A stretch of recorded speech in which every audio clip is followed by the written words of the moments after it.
All right, thank you. Well, hi everyone, and welcome to the Inclusive Pedagogies in Practice, Implementing the Inclusive Pedagogy Toolkit webinar.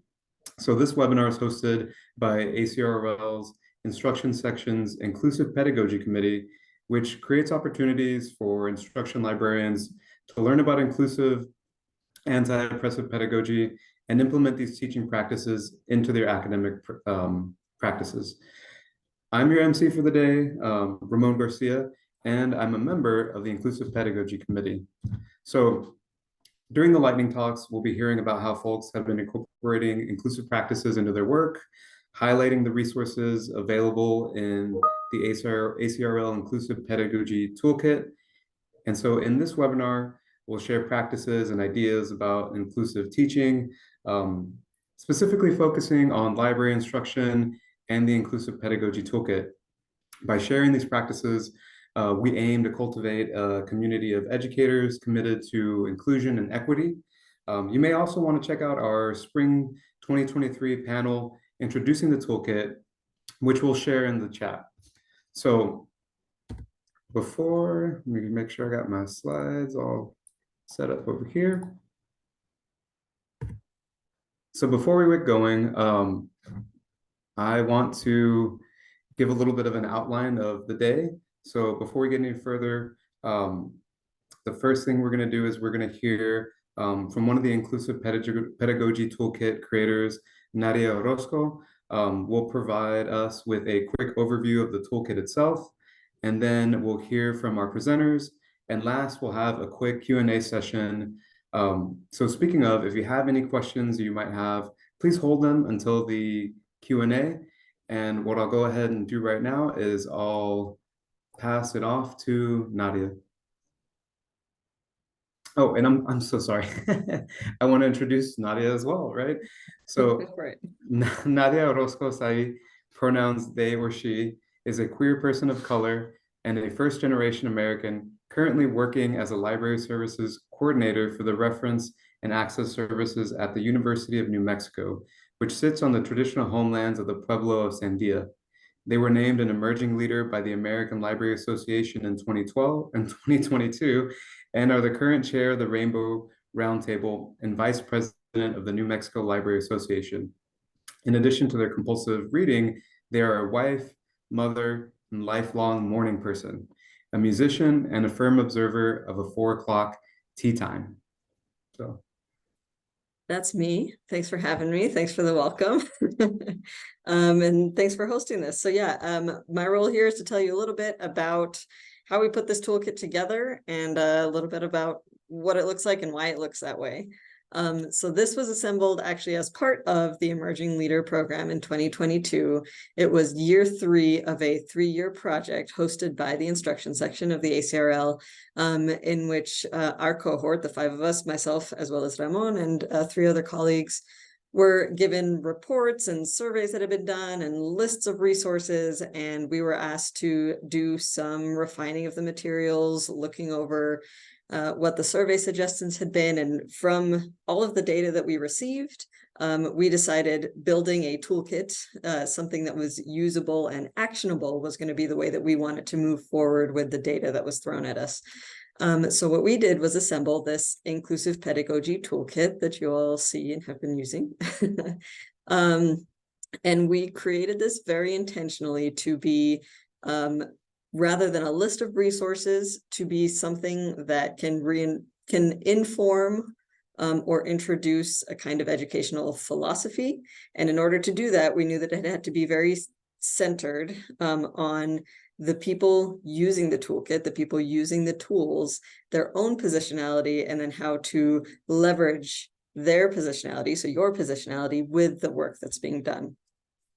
So we modeled this toolkit partly on Jen Bonnett's Racial Justice Challenge that had come out a couple years before we put this together, in which each section in addition to having some resources, providing some definitions, having links out to if this is a particular part of inclusive pedagogy that's really interesting to you, here's some further reading. Rather than throwing all of that at you, though, we wanted to build it in so that it was more of an experience and allowed you to reflect and think about where you stand doing this work, and also to give you time to breathe and take it all in, because a lot of the work of moving towards a DEI-centered approach in anything is a lot of emotional labor. It does take a toll. And we were very conscious about the fact that we believe in a whole person approach to any of the work that we do. So there are 5 real sections to the toolkit. The welcome, which kind of lays out a little bit of what I just told you, breaks down the guide.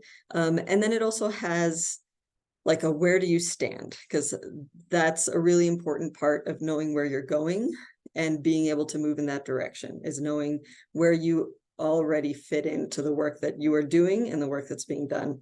So we have there were a few tools there that had been either that we found or that had been suggested to us, including the Flower of Power handout, the Harvard Implicit Bias tool, a short talk on the pedagogy of privilege, and then an 8 questions exercise, all of which is just to have the person looking at the toolkit feel comfortable where they are in order to know how to move forward.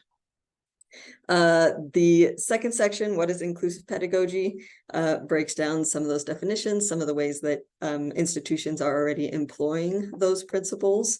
And then there's a tools for instruction section, which is the bulk of like the clickable links and the sample curriculum lesson plan, how to think about this, how to evaluate this. The third section is an anti-racism resource, because that was a call out that we wanted to make very specifically as an essential part of participating in inclusive educational environments. And then lastly, before the About Us section, was the self-care section, because again, although we built in kind of space for reflection with some questions to help you engage with the material, we also wanted to make sure there were resources very specifically set aside for making sure that going through this and continuing moving forward, right? Not just while you're reading this, but then putting all of this into practice, that there were resources for making sure that you're also caring for yourself in the ways that you can. And we were very intentional about including self-care resources that were by and for people of color specifically, and other historically oppressed populations, because of the additional emotional labor that tends to come with doing this work from that position. And so what we came out of after all of that was this inclusive pedagogy toolkit, which I hope I'm excited to hear how everyone's been using it and answer any questions. And yeah, I think I heard Ramon, you say questions and answers at the end. So shall I just pass it back to you for now? Yeah, Nadia, that's fine. It's like my video disappeared for a moment. Yeah, we'll do questions, Q&A at the end. But thank you, Nadia. I really appreciate that very insightful, great overview of all the work that happened to put the toolkit together.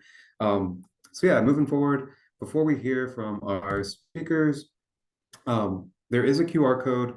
Our speakers have some supplemental materials that they have available for you all to take a look at during the presentation and after. So we have the QR code there. I'll pause real quick so you can scan it. And in the meantime, what I want to do is I want to introduce our next presenters. So we have Bridgid Fennell and Kendall Faulkner. So Bridgid Fennell was a research and instruction services librarian at California State University, Los Angeles, and will be transitioning to the University of Southern California, where she will be the liaison librarian to the USC Roger School of Education. Bridgid's research interests include accessibility, information literacy, and instructional design. She holds a Master of Education from the University of Southern California and a Master's of Library and Information Studies from the University of California at Los Angeles. Kendall is the Arts and Humanities Librarian at Cal State Los Angeles. Her interests are in information literacy in the disciplines, user experience, and digital learning objects. So without further ado, I'll go ahead and pass it off to our presenters. Thank you, Ramon. Today we'll be speaking about incorporating universal design for learning into writing and citing research guides.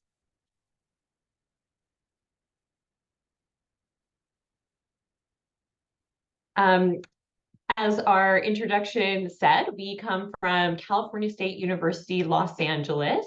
For those of you that aren't in California, this is part of the Cal State system. There's 23 campuses up and down the coast, and we are different than UCLA, which we are sometimes confused with. So we are located in East Los Angeles. We were established in 1947, and we are a Hispanic serving institution.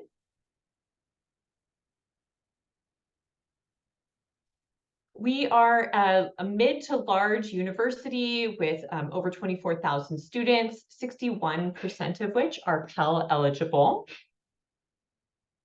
And I want to give a brief breakdown of the demographics of our students. As you can see, and I mentioned we're a Hispanic serving institution with nearly 75% of our students identifying as Hispanic. We have a very diverse student population. We're considered a commuter campus, which essentially just means that most of our students come from the local area. And now shifting gears to a nationwide perspective, thinking about universal design. Nationwide, about 19% of undergraduates and 12% of graduates report having a disability.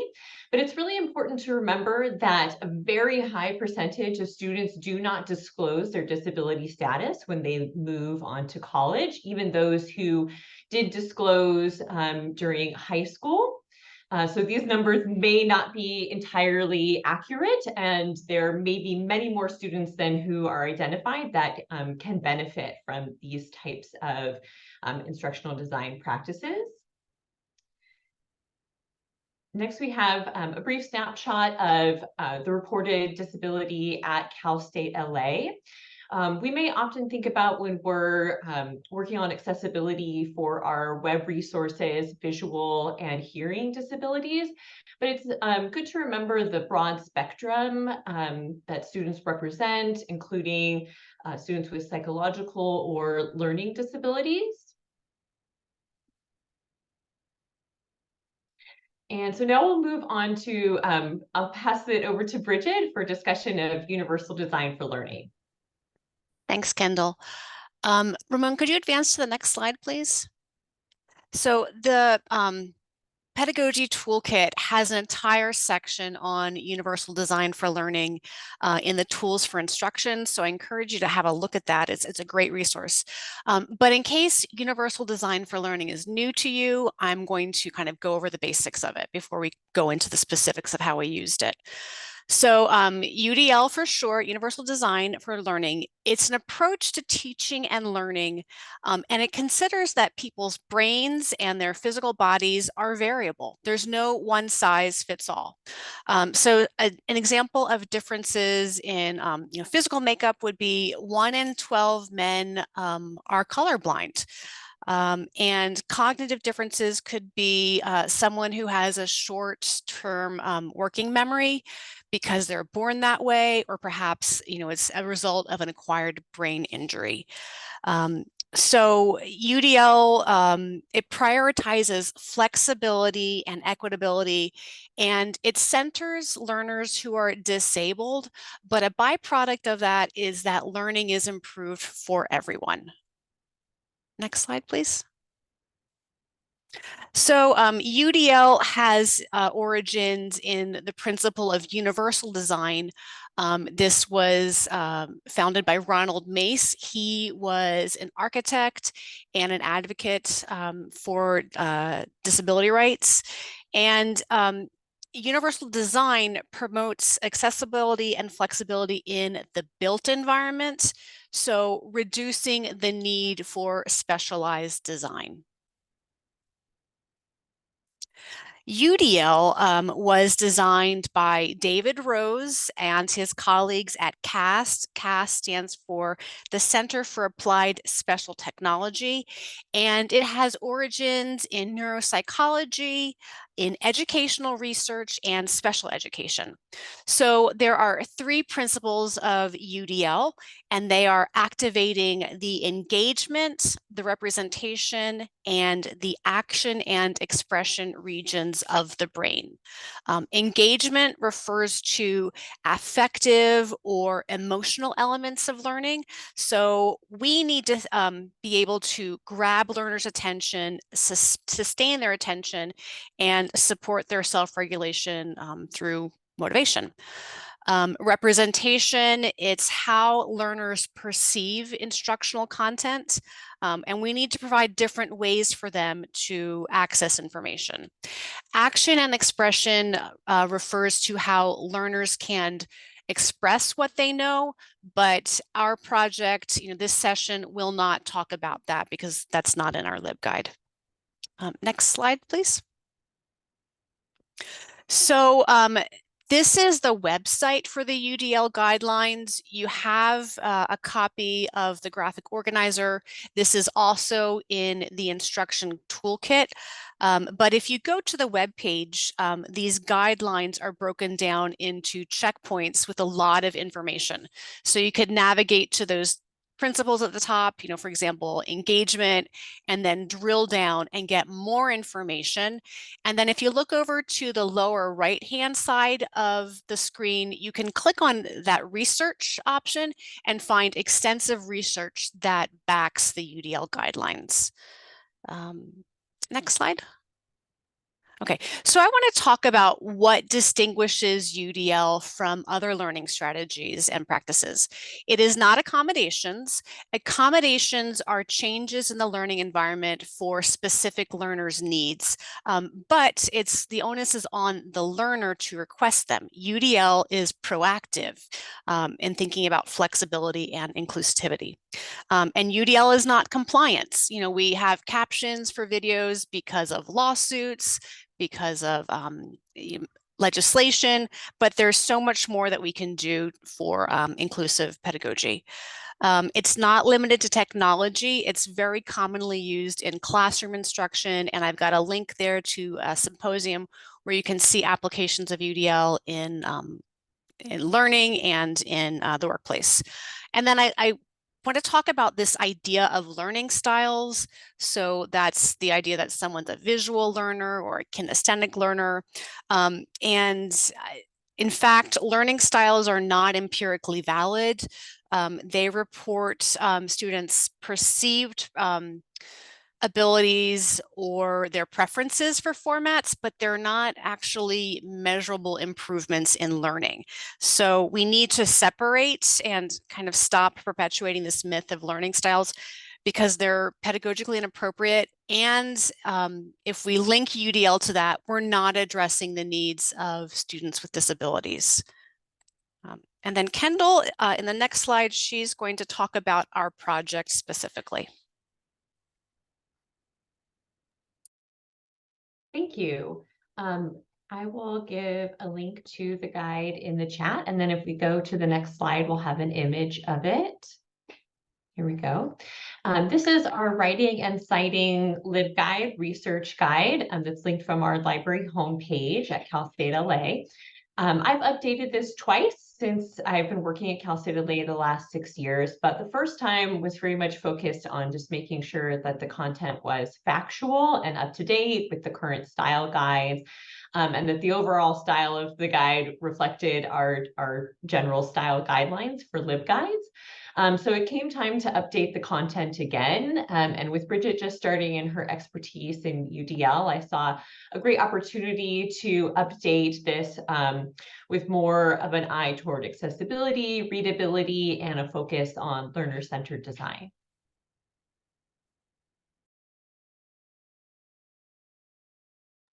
So I'm going to talk about how we incorporated multiple means of engagement. And again, that's how to motivate our learners in our research guide.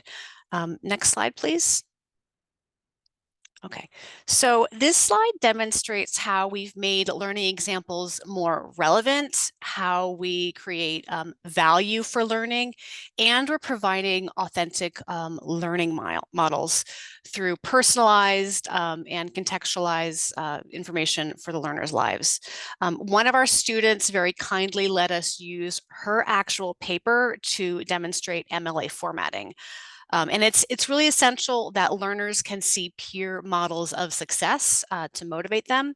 And then also bonus points because this paper is about vampires, and that's a topic that is very interesting and accessible to learners, more so than maybe an academic, very complex paper. So we hope that, this is very accessible to our learners. Next slide, please.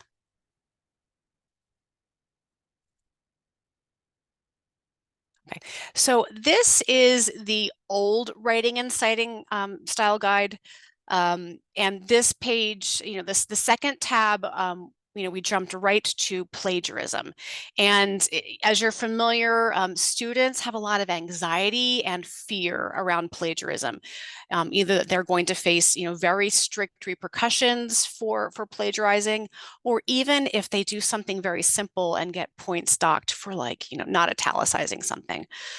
So what I wanted to do was reduce the language that's very punitive when we talk about academic integrity, and instead provide empowering models to promote learning and ethical behavior in scholarship. Next slide. Okay, so checkpoint 7.3 is to minimize threats and distractions with accepting and supporting classroom climate. So tolerance for error is an essential principle for universal design, for UDL. We need to foster safe learning environments that encourage taking risks and allowing students to see mistakes as opportunities for learning. The revised section moved plagiarism down, but we prioritize this idea of giving credit. So we're using positive language to explain how to ethically use sources. It's relatable, it's student-centered. We selected this video because it's kind of funny, but it's also really helpful. There was another video that compared plagiarism to, criminal activity and theft. And I've had a lot of students who were criminal justice involved, or they were in the foster system. And I think it's essential that we reduce that language about, criminal behavior with students, because, we don't know where they're coming from. And a lot of times with plagiarism, it's like inadvertent mistakes. So I don't want to be triggering or exclusionary. We still have language on plagiarism. We just moved it down further. And then in the next slide, please, we're going to shift into multiple means of representation. Thank you. I'll be covering this section. Can we see the next slide? All right. So for multiple means of representation, this includes offering alternatives for visual, auditory information, different types of choices. And one way that we provided this was by adapting this flow chart from Cardiff University. So I made this flowchart just using Google Slides, and I did incorporate alternative text here. But one thing that can be intimidating or frustrating for people trying to incorporate universal design is feeling like every piece of it always has to be completely universal for everyone. But there are opportunities or situations like this where the flowchart will never be 100% universal. So in this case, I also included a text-only Word document version. Word works better than PDFs with screen readers. That's why I included it as a Word document. Next slide. And we saw this page before, but a few more things about it is you can see the different tabs are for different terms, and we wanted to define each of these terms, some of the things that are in other parts of the guide or in some of the visuals to give vocabulary for students. And on the next one, you see that all together, that this creates multiple types of media that students can get the information from to create choice and alternatives, or if they do choose to utilize both, just reinforcing the concepts in different ways. And on the next slide, we see another page from our MLA example here, our student example. And so in addition to this being student work, we added these call outs and highlights on the work to feature really key ideas, and so they can see it in action, and then also give the students a checklist at the bottom so that then they're able to utilize that in their own work to transfer that information, that knowledge. So I'm going to talk about tables and tabbed boxes. This is from the old guide. In HTML, tables need to be, the code needs to be very specific and they need to be treated in a certain way. This table is not accessible to a screen reader. Kendall and I wanted to come up with an alternate way to organize information, but in a way that is accessible. Next slide, please. Okay, so this checkpoint is guiding information processing and visualization. We've provided an interactive model to guide exploration and new understandings. So this is our current guide. We are using something called tabbed boxes, and in LibGuides, tab boxes are accessible because they use something called an ARIA label. It's HTML so that a screen reader can access that information. And because it's interactive, students can focus on, one tab. They're not seeing all the other citation styles. They can click on those and access them. So it's a way to, guide and focus their attention, but minimize extraneous information and manage cognitive load. Something else that we did really simple is you'll notice that these are not in alphabetical order. Before, everything was alphabetized, and APA was third in the list and MLA would be like down at the bottom of the list. So we've made it more user-centered by putting APA and MLA first because that's what students use the most. We're also chunking into smaller information so that smaller elements so students can just focus on one piece of information at a time. Next slide. So we have some articles if you want to learn more, but that brings us to the end of our presentation. And Kendall and I, thank you for your interest in Universal Design for Learning, and we look forward to your questions and comments at the end. Thanks.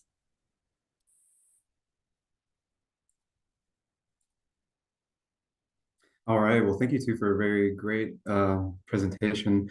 So our last presentation, oops, sorry about that, comes from Dominique Dozier. So Dominique Dozier earned her MLIS from San Jose State's iSchool program in 2021.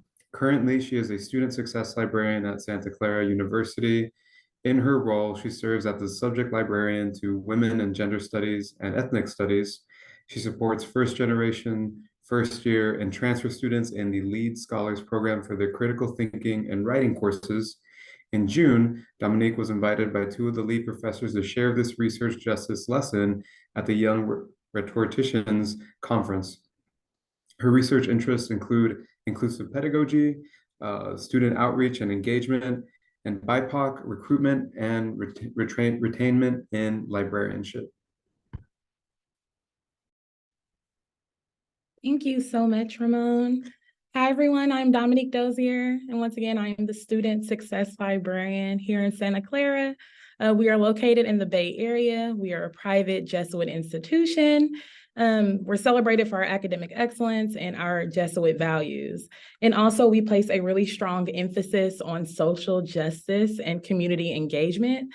So I am so happy to share this research justice instruction session that I have led for one of our campus partners that supports first year and first gen college students. Next slide. So in the next 10 minutes or so, we'll cover essential elements. We'll start with Kishimoto's article from the Inclusive Pedagogy Toolkit, and then I'll give you a little background on the Lead Scholars Program, the first year students I support, and then we'll explore the data center, and then we'll finally delve into our main focus, the session. Next slide. So I like to open with this quote that had such a profound impact on how I wanted to approach this session. And also it helped to create our research justice session. And faculty need the humility to acknowledge that we can also learn from students and community members who may lack formal credentials, but are keenly knowledgeable about how institutional racism operates. Sharing the vulnerability as well as empowering experiences can lead to creating a sense of community in the classroom. It also breaks the elitist and top-down perspective in which educators are enlightened and only students need to raise their consciousness. This quote resonated deeply with my role as a librarian that's committed to anti-racist pedagogy. It reminds me that our approach to teaching and facilitating learning is not confined to this one-way transfer of knowledge. And it also challenged me to embrace this humility and to acknowledge that there's valuable lessons that we can learn from our students and also our community members, regardless of their formal credentials. So in the context of library instruction, it encourages us to create an environment where vulnerability is shared, empowering experiences are celebrated, and a sense of community is fostered. And then this aligns with the principles of anti-racist pedagogy that Kishimoto outlined, where inclusivity and collaboration, those are major key. And we must break away from this whole elitist top-down perspective where only the experts are deemed as credible, and we foster a more equitable and inclusive educational experience. So for me personally, this quote has been like a catalyst for reevaluating my own teaching approach. It has inspired me to be more receptive to the insights and experiences of people in our communities, and to recognize that knowledge is not confined to formal education, and that and to actively apply methods and approaches to create anti-racist library instruction. So it's a reminder for all of us that as librarians, we have a role in dismantling systemic barriers in any way that we can, and why not do so in our instruction sessions. Next slide, please. So once again, I extracted this quote from the Inclusive Pedagogy Toolkit. That toolkit is so comprehensive. So thank you so much to 2022 Emerging Leaders for developing that. And so her article focuses on critical self-reflection, and that explores the importance of educators engaging in self-reflection to recognize our own biases and our privileges. And then also this organizing within the classroom and what that looks like, and the need to create an inclusive and equitable learning environment where all students' voices are heard and valued. And then also beyond the classroom, right? Advocating for systemic change and social justice in our institutions, in our library sessions, and in our community. So I found this article to be incredibly helpful. Next slide. So I'm the library liaison to the Lead Scholars Program. Lead is amazing, you guys. It consists of first year, first gen students and transfer students. I support the first year students in their critical thinking and writing courses. We refer to them as CTW. And these are like their English foundational courses. So I see them in the fall, winter, and our spring quarters. And so in the first quarter, it's similar to what we're all used to. It's the library orientation. Welcome to the library. This is how you use the catalog.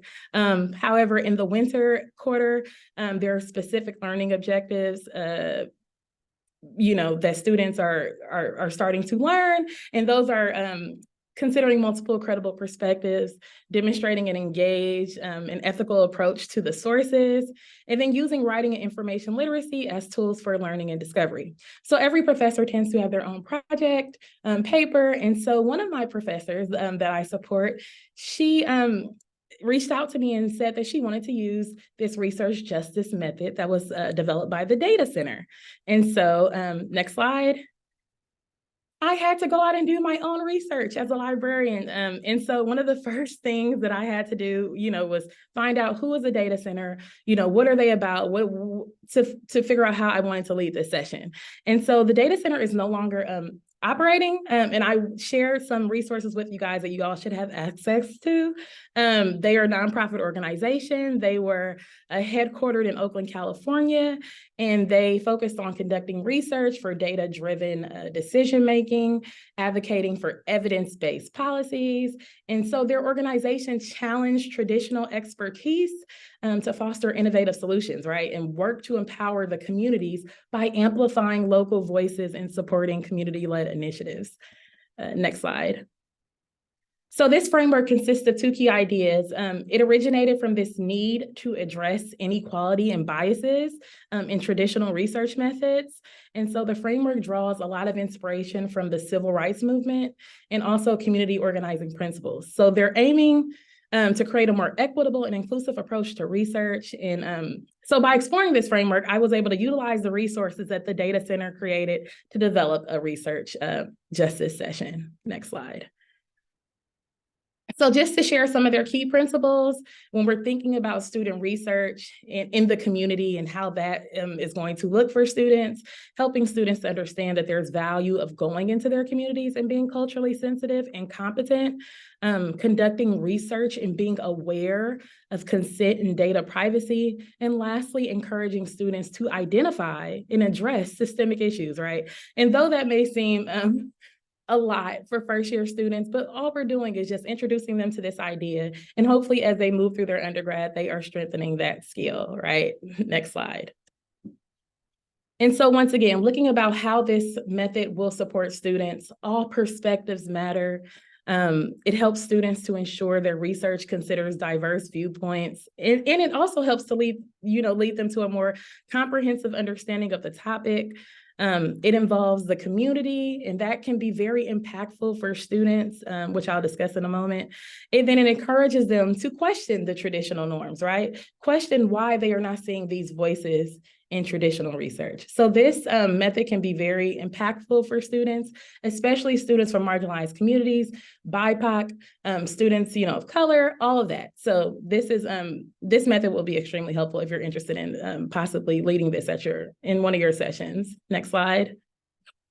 So here's a quick snapshot of the first half of the research. You're welcome to reach out to me at the end, and I'll send you the whole research assignment behind that. But so at this point, students have already developed a topic, and they have a topic, they're developing their research questions.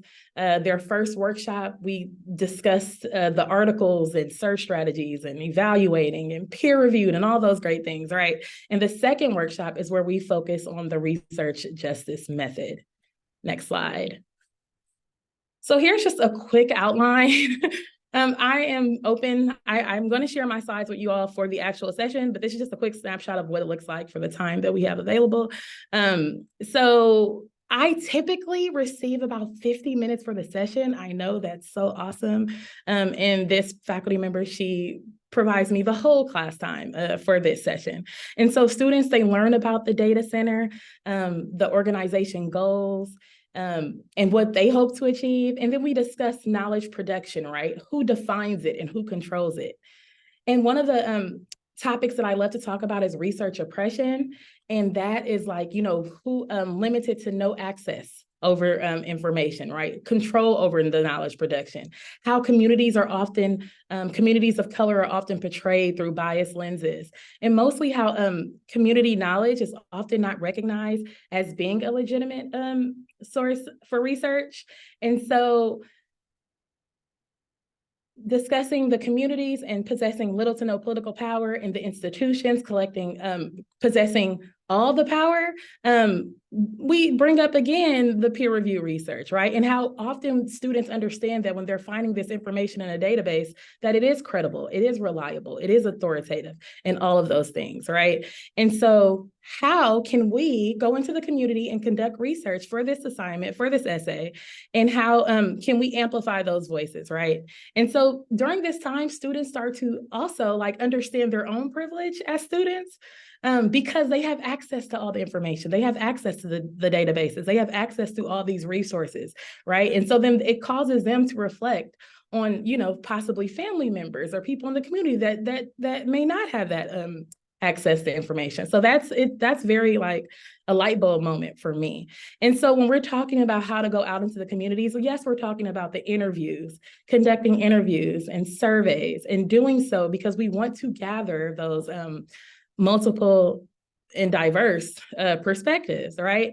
And so one of the examples that I tend to use is that, you know, they're looking up information on a major city and the violence in a major city, and they're finding all these facts and statistics. They're utilizing the previous research. All these things are great, but then they're thinking about their uncle and their family that has, you know, experienced this firsthand. And so how can we include his voice into this assignment, into your papers, and make his voice credible and reliable?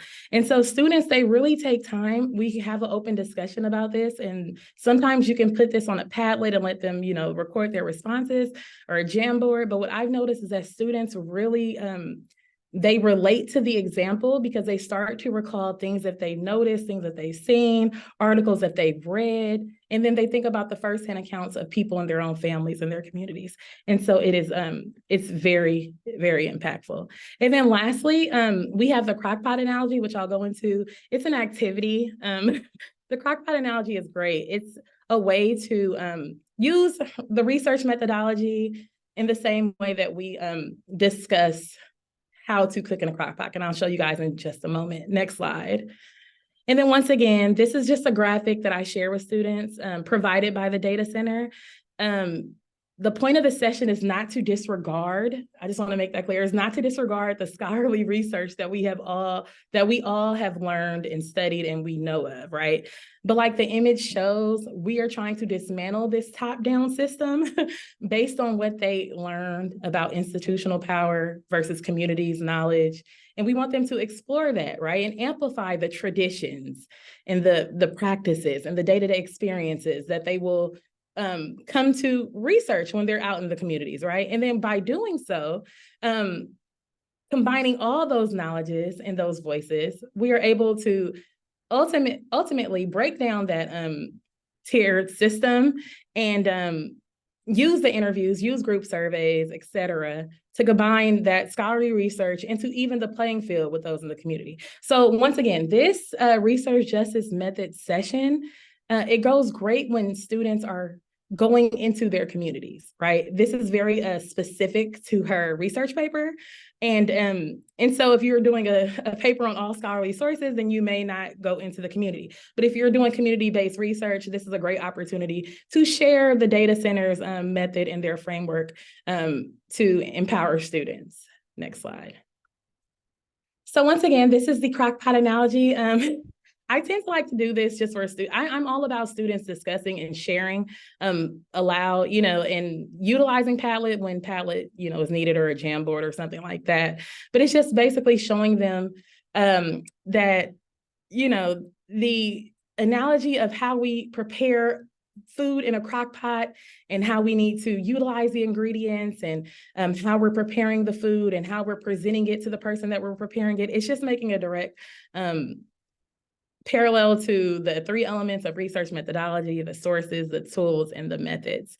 And hopefully if anyone, you know, decides to get into this method session, this research justice session, there are plenty of activities that the data center has they've created that I found to be extremely helpful. And so that's also included in the documents that you guys should all have access to.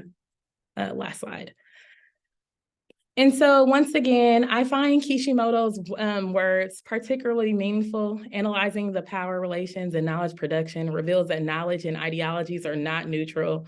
Those involved in knowledge production, including faculty and students, are not neutral either. We must not distance ourselves from institutional oppression. Instead, we must be aware of our social positions. And so basically, the quote in the article is a call to action. for all of us. It reminds us that as librarians, our role goes beyond collecting and sharing information. We all do that. We know how to do that. But we must actively address biases and power imbalances in the resources that we offer. So I like to just say that sometimes when we're offering those resources to students, whether it be databases, any of those things, provide them with a variety of resources that they can explore. Ethnic News Watch is one of my favorite databases that I like for students to use and to explore. It gives them access to diverse viewpoints, sometimes from the BIPOC community, marginalized communities, and it just offers them something else. And so utilizing the toolkit, finding this article, reading this article, it just has helped me to think about how I want to prepare an instruction session and being more intentional about doing so, especially for the projects and the essays that are going into the community, right? How can we uplift those voices? How can we amplify those voices? And how can we do so, and still show the students that it has to be done ethically, you have to be culturally competent, you have to be culturally sensitive and all those things. And the data center has definitely provided that. Last slide. So feel free to connect with me. And I know that we have a question and answer portion later coming up shortly. And so I'm so appreciative to the ALA Emerging Leaders 2022 for developing the toolkit and also for the chance to present this to you all. Thank you so much. Yeah, thank you, Dominique. So at this point, I'd like to invite our attendees to submit any questions they might have for our presenters through the Q&A option. We do have a little bit of time left, so we're open to questions. And actually, Dominique, I'm kind of curious if you could speak a little bit more to what students' reactions have been in these types of sessions. Yeah, I didn't get into the demographics, but here at Santa Clara, we're also working towards becoming a Hispanic serving institution. And so I am in this class, in the classes that I've, launched this method, it tends to be students of color. And so they're very empowered by it. Right. And they're thinking about how they want to go about conducting the interviews with community members, with family members, with organizations. And so that sense of privilege of I'm the student, I'm here, I have access to this, it causes them at times to reflect about their own families, right? Possibly family members who've never been to college and never had access to this wealth of information, right? So I think it's a really, yes, you're showing the framework and the framework is helpful to the session, but for what it brings to the student, to me that's the impact right there. Just causing them to take a moment and reflect, similar to what Kishimoto mentioned in the article about our own self-reflection. That's what we're doing in the session. We're having students do some self-reflection and to think beyond, what they're learning and what they have learned, right? Yeah, and I mean, I think that sounds, I feel like students would probably come away from that feeling very empowered about, the knowledge that already exists within their own communities. I mean, that's great. Right. Yeah, thank you. Bridgid, Kendall, I'm kind of wondering what the reception has been to y'all's work, to this LibGuide, this great work that y'all have been doing.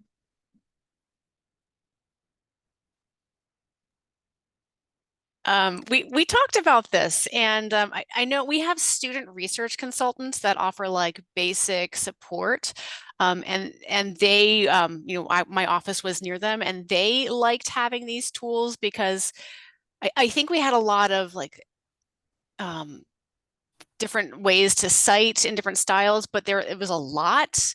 And here, one of them is a student research consultant, so seeing themselves elevated for their expertise, but being able to focus on it, I think it was helpful for students.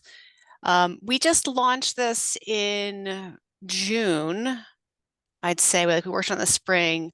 Kendall, do you want to add anything?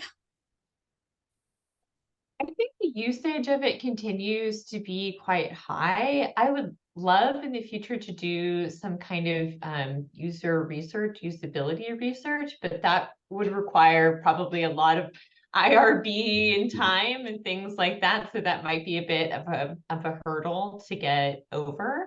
But I think that everything I've heard so far has been positive. Cool, that's great. Love to hear it. Looking in the chat, I don't see any questions or in our Q&A. So I'm gonna assume we're good. So if there aren't any questions, which seems that there aren't, we're gonna go ahead and wrap up. And I'd like to send a big thank you to our presenters, Dominique, Bridgid, Kendall, for sharing their work and their time with us. And for the attendees, thank you for spending your time with us today. I hope you've come away from this webinar with ideas for making your instruction a little bit more inclusive, right? So feel free to check out the links for the toolkit for further information over inclusive pedagogy, as well as the Inclusive Pedagogy Committee itself. So yeah, thanks again for your time, everybody.